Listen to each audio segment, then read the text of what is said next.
U.S. and Ukraine have now signed a deal granting America access to Ukraine's rare earth minerals. It was first negotiated during that Oval Office blow-up between Presidents Trump and Zelensky back in February. Ukrainian officials say the deal is a 50-50 partnership with no debt obligations for Kyiv.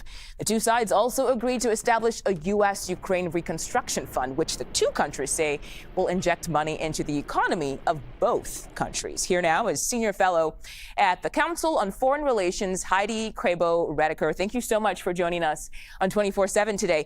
Can you talk about the benefits of a reconstruction fund and what's in it exactly for the United States? Sure. First of all, thank you so much for inviting me to join you today. So I think this fund that was signed yesterday is not only tangibly very important, that the U.S. will be investing and having a shared benefit in Ukraine's economic recovery eventually. Ukraine obviously has a wealth of resources both above and below ground, which this minerals and rare earths and oil and gas agreement is obviously related to. But I think it's also really symbolic because it locks the U.S. and President Trump personally into the success of Ukraine's economic future, which means there will be a delivery of both investment and security in a way that is not considered a one-way street from the president's perspective. So let's get to the actual minerals here, because we talk about this often, but I'm sure so many people are wondering, because I'm wondering, what kind of natural resources does Ukraine actually have, and how could that ultimately benefit the United States? Well, I mean, Ukraine has some of the largest lithium and titanium reserves estimated in Europe. So a lot of wealth underground. Some of the titanium is already being developed right now. They have big deposits of cobalt and nickel, and those are important for high performance batteries and aerospace alloys, and a lot that's used in the defense industry and also the high tech sector. And outside of Ukraine, China has a near complete chokehold on another important critical material, graphite.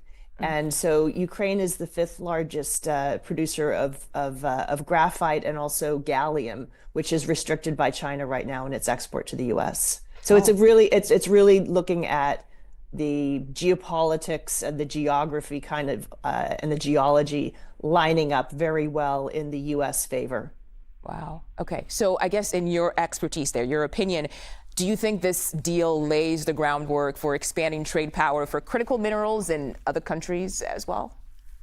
So I think, particularly Ukraine is a very special case because they have the workforce and the technology and the metallurgy expertise that a lot of other countries that have the raw materials don't actually possess. So you hear a lot of talk about Greenland and what Greenland can produce with their resources underground. That's a very, very long-term play with a lot of building up of infrastructure that would need to happen and a lot of ice melting, to be fair. And then the Democratic Republic of Congo is another country that has the largest cobalt reserves, also a lot of copper and lithium. And the U.S. is working to negotiate a deal that exchanges security. Particularly, they're engaged in a civil war right now, and are battling for against some Rwandan rebel groups. But that deal is a different type of negotiation in exchange for security,